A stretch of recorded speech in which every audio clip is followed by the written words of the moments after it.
All right, we're in the home stretch. This is the final portion of Chapter 1. I don't even know what letter we're up to now. We did A, B, C, D, so this must be Part E. Part E of Chapter 1. You've hung in. We've talked about the static properties of intrathoracic pressure, the dynamic properties. We talked about work of breathing. Again, the first three sections devoted to the spontaneously breathing patient, and in the last section, Chapter 4, we spoke about the patient who is mechanically ventilated, all the while using the Campbell Diagram as a mental aid and illustrative tool to help bring these sometimes difficult physiological principles to exciting life, as I'm sure you're all well aware.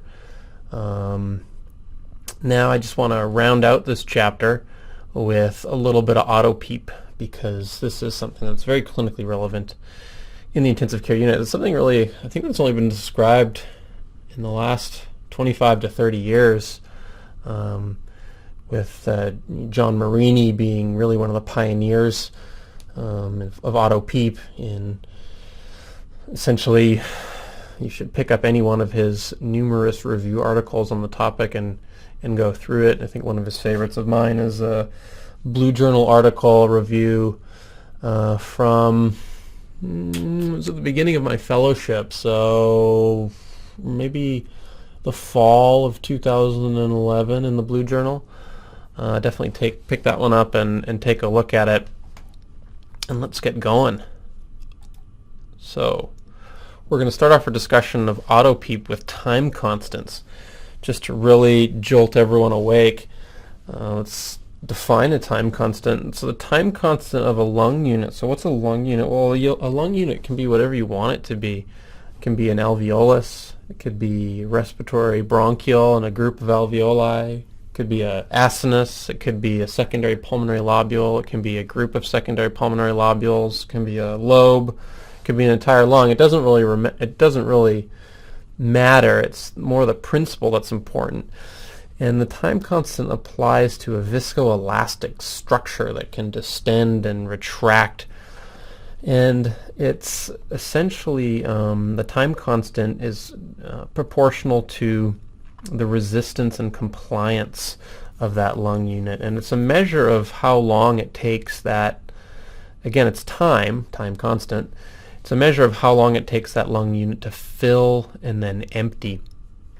And you can imagine that if the lung unit we're talking about has a very high resistance, a very high expiratory resistance, then it will have a prolonged time constant. It'll take a long time to empty. We usually speak of time constants in terms of expiratory phenomenon. So a very high expiratory resistance will prolong the time constant, and also a very high compliance will prolong the time constant. So a high compliance, you can just sort of imagine a big floppy bag without any compliance. It's very loose, and you can imagine that it's not going to empty quite as readily as a tightly wound, elastic, poorly compliant lung unit. So they're a high resistance, a high compliance, high time constant. So they're all directly related, and that's different than a poorly compliant unit with a low resistance.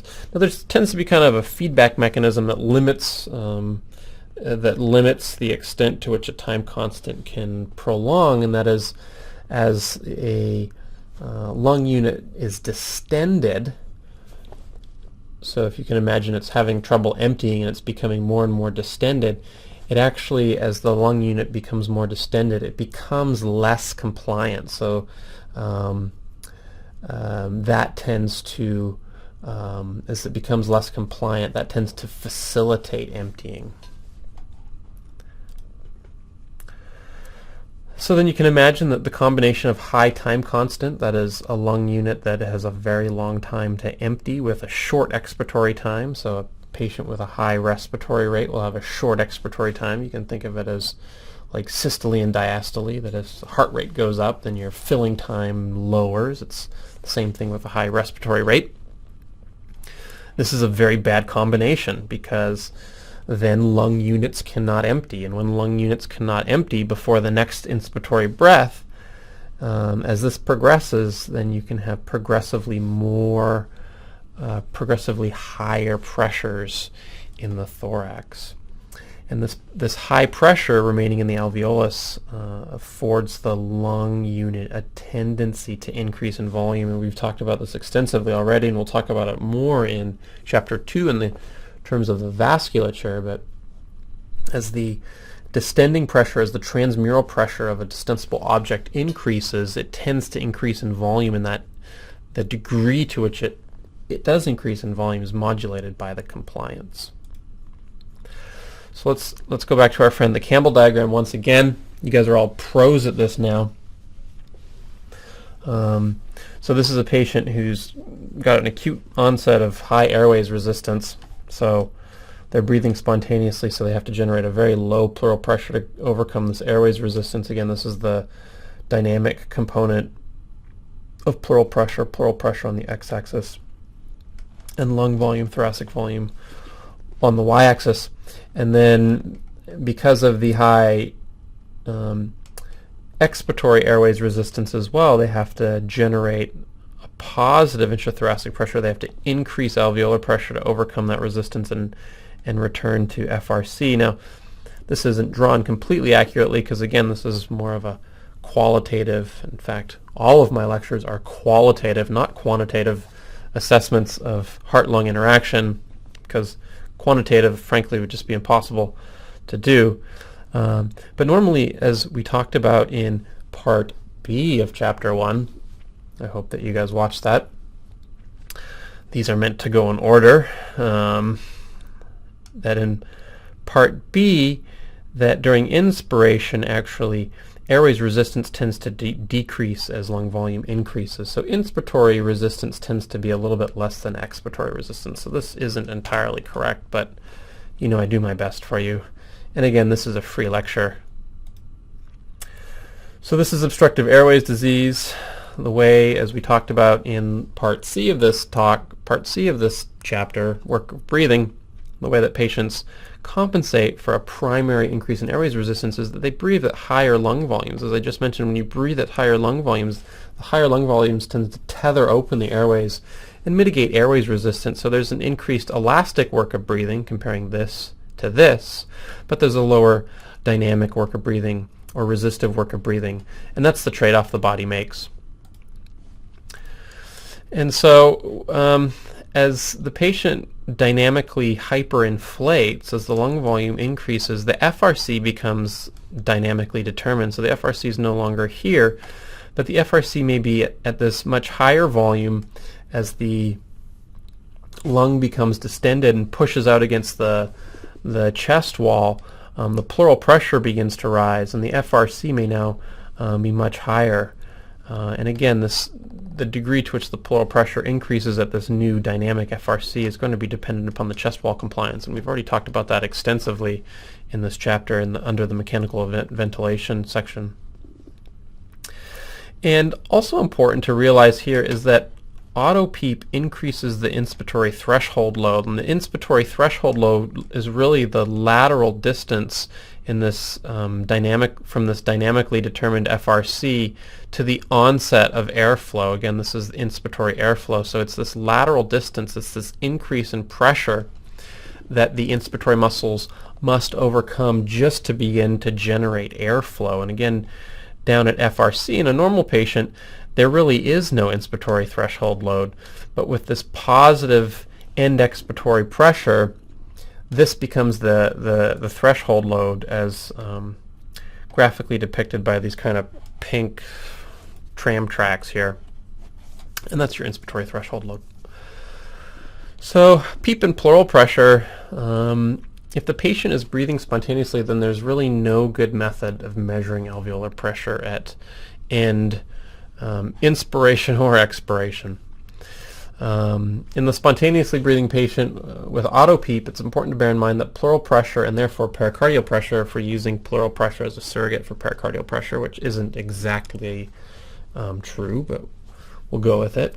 The pleural pressure may vary widely between inspiration and expiration, and as you can imagine, these rapidly changing juxtacardiac pressures, i.e. pressures just around the heart, fancy way of saying that, will alter cardiac loading conditions. So this is my pretty amazing, I think, cartoon of the heart and lungs.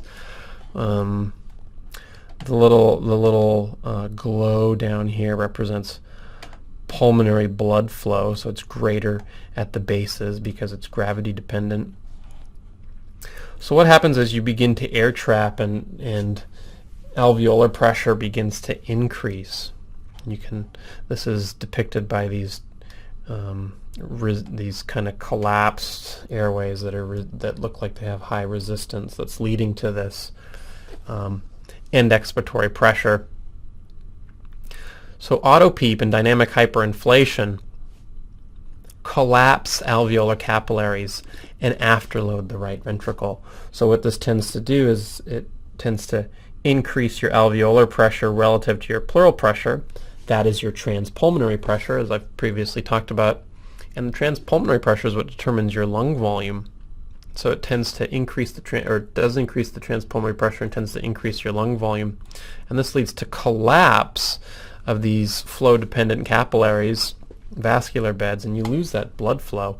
And that increases your pulmonary vascular resistance.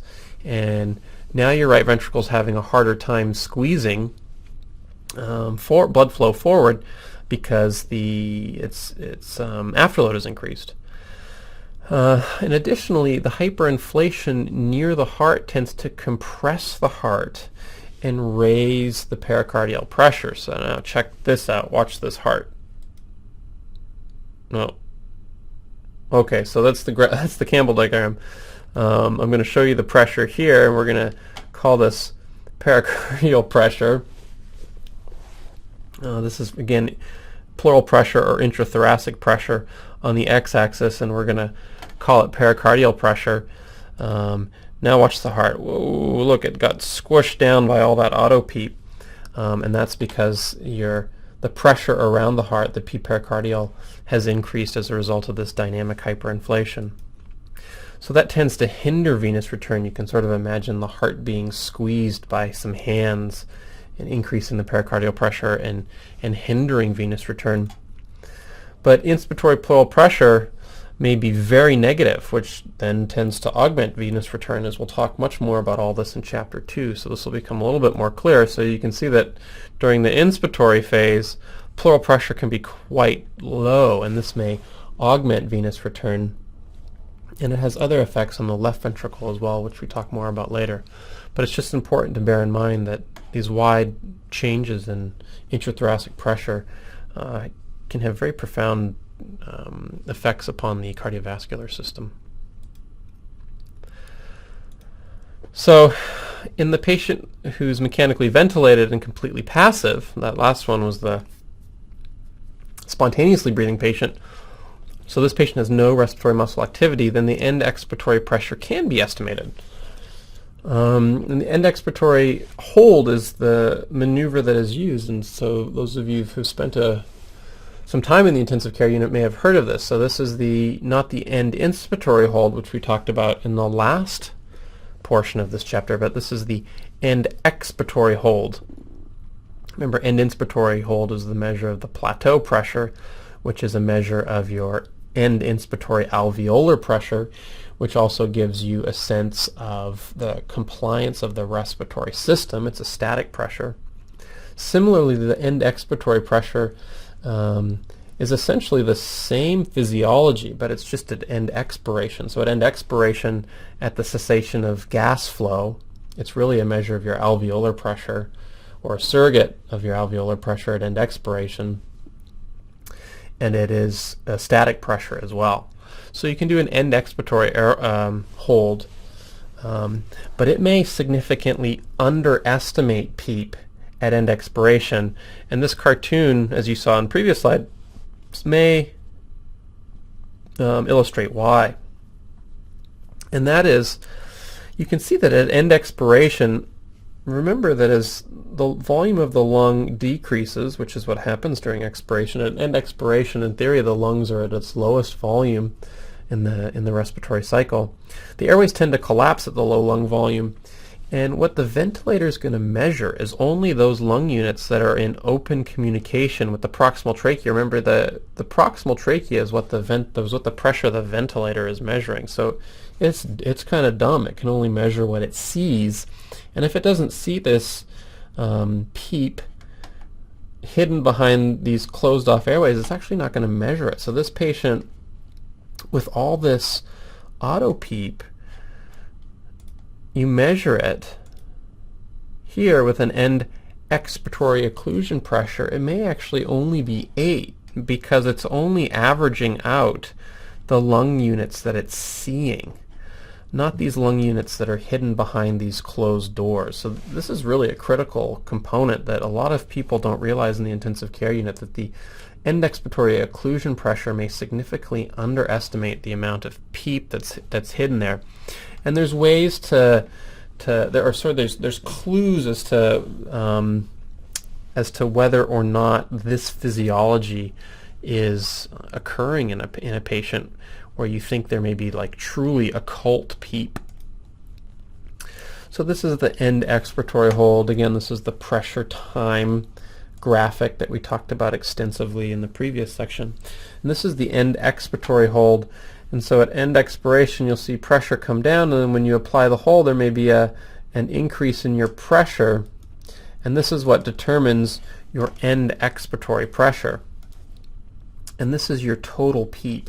So this total PEEP is important, is the amount of PEEP that is applied by the ventilator in addition to any PEEP that may be measured above and beyond the PEEP that is applied to the ventilator, that is Autopeep. So if in this patient, for example, the total PEEP measured is 10 and the ventilator has only 5 applied PEEP, well then you've got 5 Autopeep that's hidden back there. And it's a bit confusing because, as we saw in the previous slide, that Autopeep that you're measuring may actually be underestimating. There may be even more auto or occult PEEP lurking under there. And one way you can assess for that, and you may have seen this before, is that if this pressure tracing never really plateaus out, but it continues, sort of hisses upward. I guess it's not really hissing, it just is hissing in my mind.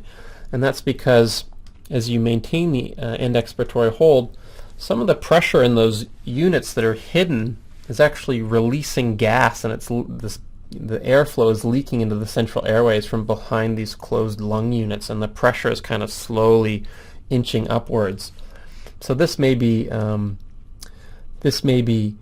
indication that there's occult PEEP beyond that of what the Autopeep is measured. And you have to be careful, because sometimes when you're applying an end expiratory hold, the patient will bear down in Valsalva, and that will drive up your airway pressure as well. And that doesn't mean that there's hidden PEEP down there. It just means that the patient's bearing down, and that's what you're measuring. So really, ideally, it's when this is seen in a very passive and potentially paralyzed patient.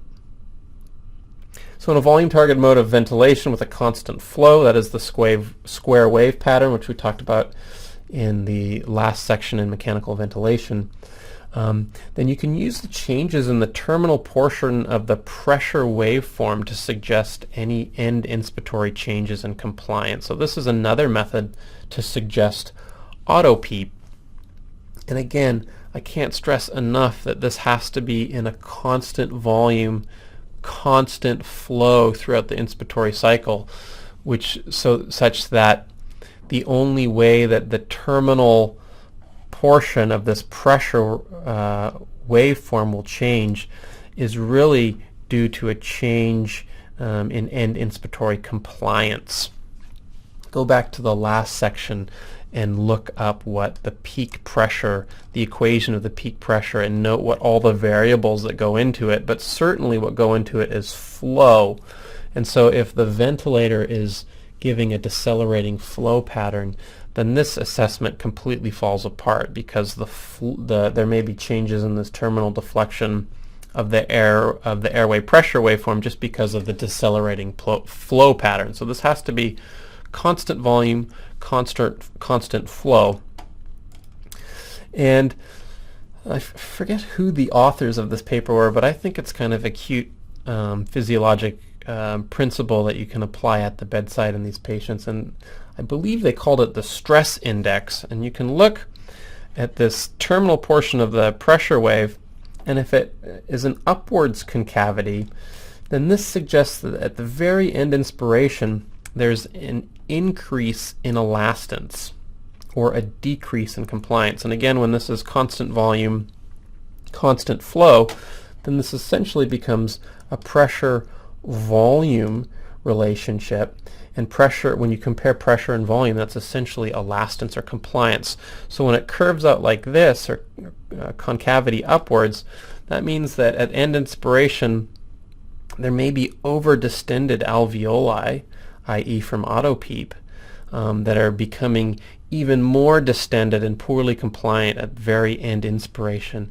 Now again, this could also be seen in patients with ARDS or other reasons for poor pulmonary compliance, so it can be difficult to tease out how much of this poor end inspiratory compliance is from Autopeep, but this is a decent indicator for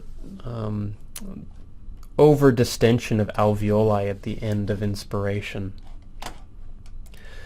Conversely, if there's a terminal convexity kind of like this, it suggests actually there's improved compliance at end inspiration, which may suggest that you're actually recruiting alveoli, and these patients may benefit from small amounts of extrinsic PEEP. So these patients are less likely to have Autopeep, and may actually benefit from some alveolar recruitment. Now again, this is just a suggestion of Autopeep, and one way that you could measure the Autopeep, if you think it's present, would be to actually measure an end inspiratory hold, that is a plateau pressure, and then see if the plateau pressure decreases after you've applied some PEEP, some extrinsic PEEP. And what that suggests is that if there is Autopeep present, then actually Autopeep, as the alveoli are distended, it actually impairs pulmonary compliance. So this is an often forgotten reason for pulmonary compliance to reduce, and that would be reflected in a high plateau pressure. So again, you can actually use the plateau pressure as a marker of Autopeep. It's not just the end expiratory pressure as is often taught, but you can actually also use the end inspiratory pressure as a marker of Autopeep, because if there is Autopeep, there should be poor pulmonary compliance, and if you correct that, then your following plateau pressures should actually be lower because you've actually improved pulmonary compliance by mitigating the Autopeep. That's a little bit advanced, and I'm not going to go much more further into that. PEEP and pleural pressure. So really this is a complete reiteration of the previous section in terms of the plateau pressure and how much of the PEEP is distributed to the pleural space. And again, we talked about that in terms of the end inspiratory plateau pressure, how much of the plateau pressure or alveolar pressure during mechanical ventilation is distributed to the pleural space. So the amount of PEEP that's transmitted to the pleural space, again, is dependent on the relative compliances of the lung and chest wall. And if measured on the ventilator, the amount of PEEP should be estimated by the end expiratory hold, because it is the total PEEP that is desired when estimating change in pleural pressure, not only the PEEP applied by the clinician. That's often termed extrinsic PEEP. So just going through this flow chart again, you've got your total PEEP. And again, this is not, I repeat, this is not a quantitative assessment. This is a qualitative assessment. It just gives you an idea of how much of the PEEP that you're applying is being transmitted to the pleural space. And again, it's the pleural pressure that generates the greatest effect on the cardiovascular system. So you consider in your mind the relative compliances of the lung and the chest wall, and you can kind of place it into three large categories. If the ratio is low, that is a low lung compliance and or a high chest wall compliance, like a thin patient with ARDS, well, then less than 50% of the PEEP will go to the pleural space. So less of that airway pressure will make it through that stiff lung to the pleural space. Okay, if it's roughly equal, as it is normally, the lung and the chest wall have roughly equal, compliances, then roughly 50%, and again I want to stress the word roughly because this is far from a perfect science, as Mike Pinsky has shown in, I believe it was perioperative cardiac patients.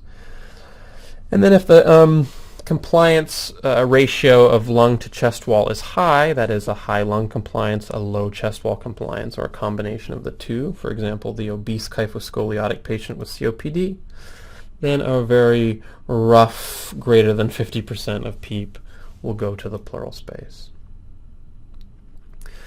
And finally, I just want to touch upon this idea of treating Autopeep with extrinsic PEEP. This tends to be confusing. It seems kind of paradoxical, but extrinsic PEEP has a couple of beneficial effects. And first of all, it may help relieve the lungs of Autopeep if there's flow limitation at end expiration. So if you picture that lung cartoon that I showed you a few slides ago, that at end expiration, if some of those airways are collapsing down and creating flow limitation that is preventing those alveoli from emptying, remember, as the lung volume goes down, the airways collapse at low lung volumes. That is, the airways resistance goes up as expiratory resistance goes up. The time constant prolongs, and a prolonged time constant puts you at risk for this Autopeep. So if there's this flow limitation at end expiration, that is, the flow cannot finish by the end of expiration, then application of extrinsic PEEP can actually kind of stent those airways open and actually facilitate alveolar emptying. But it's key that this is only true if flow limitation is present. If it's not present, then application of extrinsic PEEP will simply further distend the alveoli and worsen lung compliance. And again, you can sort of look for that using the stress index, which I showed you a few slides ago, in the terminal convexity or concavity that may be seen. Okay, so that's one way that Autopeep can aid extrinsic PEEP. I said that wrong. Sometimes my mouth sometimes I just can't control what I say. So this is how you can treat Autopeep with extrinsic PEEP. The other way is that extrinsic PEEP can actually lower the inspiratory threshold load. So this other way that extrinsic PEEP can help applies to patients who have Autopeep but who are triggering their own breaths. And the application, paradoxically, of extrinsic PEEP being the PEEP that the clinician is applying through the ventilator, can actually improve this triggering effect. And I kind of have this final cheesy illustration to graphically represent this. So at end expiration, take a deep breath in and then out. At end expiration, when flow ceases, the pressure at the alveolus and the mouth ideally are the same. Alveolar pressure and body surface pressure are equal, and when the pressures are equal, there's no flow. So to take a deep breath in, or a small breath in, you just have to lower the alveolar pressure a little bit, and then because alveolar pressure follows the pleural pressure, right, this line is atmospheric pressure, pleural pressure, then you have flow of gas down this pressure gradient, okay? But what's extrinsic PEEP? Sorry, cross that off. Strike that from the record. What does Autopeep do? Well, an alveolus with Autopeep raises the alveolar pressure above atmospheric pressure. Remember, there's this pressure trapped in the alveolus at end expiration. So now, in order to drive gas flow, you can imagine what has to happen in terms of inspiratory pressure load, and this can be seen on that Campbell diagram I showed you at the very beginning of this talk. But this arrow is the representation of the magnitude of inspiratory load, and as you saw here, small inspiratory load. That's normal. With Autopeep, as the alveolar pressure is much higher than mouth pressure, well, now in order to drive airflow, you have to generate a much greater inspiratory threshold load. Well, what does the application of expiratory pressure at the mouth do? Well, it increases the pressure at the mouth. So now you can see that the threshold or the inspiratory load is much less by tending to equalize the pressure differences between the mouth and the alveolus at the onset of inspiration. This inspiratory load is mitigated, and this decreases the work of breathing. So the application of extrinsic PEEP will decrease the inspiratory load in the setting of Autopeep in the patient generating their own breaths. That was my whirlwind through Autopeep, and it's also the end of Chapter 1. So I hope that you've enjoyed these 5 parts, and I hope that now your appreciation for the mechanics of ventilation are much greater, and that the graphical representation of pulmonary mechanics, chest wall mechanics, and the resistive elements of the airways is much facilitated because of the Campbell diagram, and that we will use that illustration to help understand and graphically depict heart-lung interactions in future chapters. So thank you for tuning in. Thank you for watching. Thank you, thank you, thank you. Tell all your friends. Put heart-lung.org as your favorite on your favorite browser. I'm Dr. John Emil Kenny.